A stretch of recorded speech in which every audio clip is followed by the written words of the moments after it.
relevant, and then a little feedback from an Irish perspective on your modest suggestions, which may or may not quite fit the bill here in this country. And thirdly, a little bit of how policy works or doesn't work from my limited experience in this part of the world. The idea of the great disconnect, or the lack of evidence in policy, I think it's no surprise to any of us, is equally relevant here, or maybe more relevant than in the United States. And in that sense, the book and your contribution, I think, is very timely. We are at another turning point in this country from a period where there was an illusion of control, which is a phrase that you use in your book, a sense of some stability, of growth, and policies that were supporting that, to another turning point of great uncertainty, ambiguity, unpredictability, and policy that is not serving us well. And so we do have to embark again on another journey in political terms in this country. So I think it's good to look back on the way in which Paul has analysed the policy process in the States. And just to take two examples, one of the things he says about the illusions of control is both the Liberals and the Conservatives get it wrong in terms of making claims. And I just take two examples of that in this country. There was this book called The Making of the Celtic Tiger, the inside story of Ireland's boom economy. Ray McSharry, as you know, was the Minister for Finance, and he wrote this 9 years ago. And he was the minister in 1987, so the last time we came to a big crisis. He said the government was trapped in a vicious circle of high spending, high taxes, high interest rates and rising debt.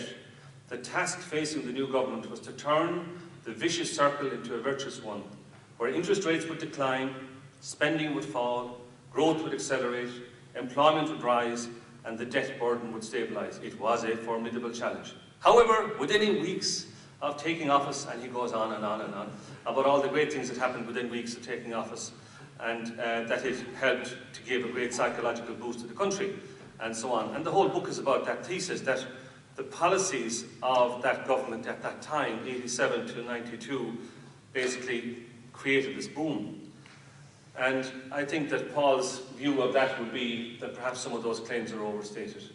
We now, at the end of the 20-year cycle, have for Christmas reading at least 5 books, if not more, on what went wrong with the boom. And in a way, it's the other extreme. You could say some of them, at least, are written by liberals. Fintan O'Toole, I suppose, would describe himself as a liberal. And the title of it is Ship of Fools, How Stupidity and Corruption Sank the Celtic Tiger. And he's talking about the same guys who are in this book who created the Celtic Tiger. And in particular, he talks about the trio of leaders, Bertie Ahern, Charlie McCreevy, and Mary Harney, and they blew it. And they bought into a fallacy that somehow Ireland had discovered a model of development that would work anywhere, anytime. Instead of complex social, historical and political processes and sheer good fortune, which created the Celtic Tiger, they had captured the genie, whose golden lamp need only to be stroked to ensure success. The formula was simple: be nice to the rich, give capital its head, don't stand in its way, and it will work its magic. And so, in many ways, we had a similar experience to what you had with Reaganomics and Stockman and Laffer curves and so on. They bought into it lock, stock and barrel in this country, and in a way, McSharry claims all the credit, and Fintan O'Toole then apportions the vast majority of the blame, but probably the reality is somewhere in between. I think that's very useful by way of a perspective on what we have gone through in this country. The second reference I just pick up, which I like very much, is this idea of the hierarchy of evidence that is suggested there at the end. And there are many examples of the hierarchy of evidence, and where we are barely making the bottom rung of the ladder in terms of this hierarchy. At the bottom rung, if you remember, were anecdotes. And if you just look at today's newspaper on the impact of flooding, which is a very relevant topic here. I know you were diverted by floods on your way from the airport yesterday.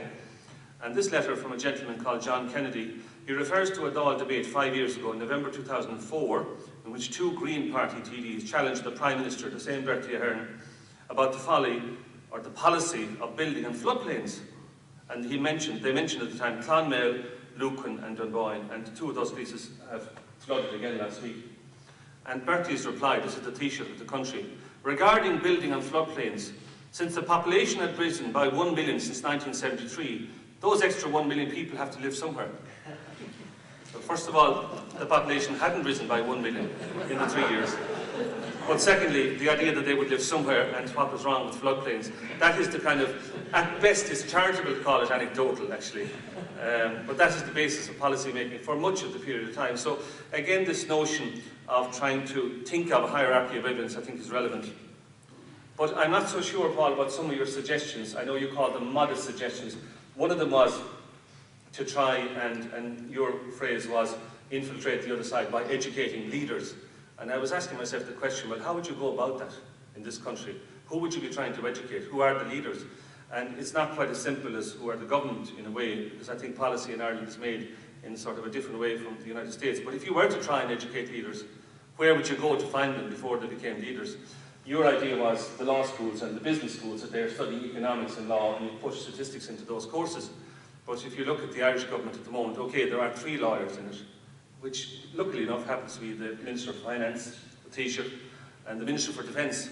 But then you'd have to educate 5 school teachers, 3 publicans and a couple of farmers while you're at it. And I think that it's about as likely of success, you know, a process as trying to select who would be the future university presidents 20 years in advance. It's equally a random process, I think. And educate them about something like climate change. It's a very hit and miss process, I would suggest, in this country. But nevertheless, the idea of infiltrating the other side more broadly, I think, does have relevance. And I just want to put out the idea that, from my experience, that the policy-making process in this country is quite underdeveloped in the broader sense of the word, compared to more mature democracies such as the United States or Sweden or Norway or Netherlands or whatever. And I think that there is an impression that in those countries and in the United States that policy is like a well-oiled machine, a bus, some sort of a process that has a starting point and an end point and well-worn track along the way, and that you bring in statistics and more evidence and so on. It's not at all like that, certainly from my experience in this country. There are examples, there are sectors, in the marine sector where I worked, in the environment sector, in industrial policy indeed, which you mentioned as one of your case studies, this arms race of tax breaks. We are leaders in that, if that's the right or the wrong word to be, but our industrial development policy has been very much influenced by a strong semi-state agency, Industrial Development Authority, which is one of the star children of that book. Similarly, environmental protection, marine policy. There are examples where policy is coming from a collection of people in a semi-state agency, largely publicly funded, who have then direct access and can infiltrate, to use your word, the policy-making process. And I think that does work as a concept, but more broadly, the reason why I think the approach that you're suggesting doesn't quite work here is because, first of all, we're at a crossroads, and secondly, we haven't got very well-developed mechanisms in the sense of a bus or a train that the social scientists are looking at it, and this is the topic, I think, for your discussion, that we're not on the train and how do you get on it. I would think that the paradigm for this country about policy for the future is more like a circus or a marketplace of ideas, and that's good. It gives more of an opportunity to get involved.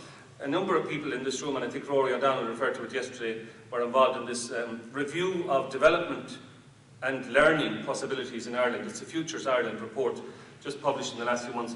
And I think it's very relevant again to Paul's thesis, because it's saying, how does Ireland learn? Where do we go? And are we getting leadership in terms of learning, or indeed policy, because that's what it's about, from the top, from the leaders of this country? And what they say is, sadly, no. It's quite a strong critique. But I suppose the one good news out of it is that there is a lot of learning from below, from community groups, and that there is this triangle, I suppose, of actors who generate policy in this country: government, social groups, civic society, community groups, and business. And I think there is a strong opportunity for social scientists to get involved in that three-ring circus, to infiltrate, to become part of it. But nevertheless, I think my last point just would be that we're doing it at a time when it's very important to be a part of that debate, but where, unfortunately, the circle is tightening around that policy-making paradigm.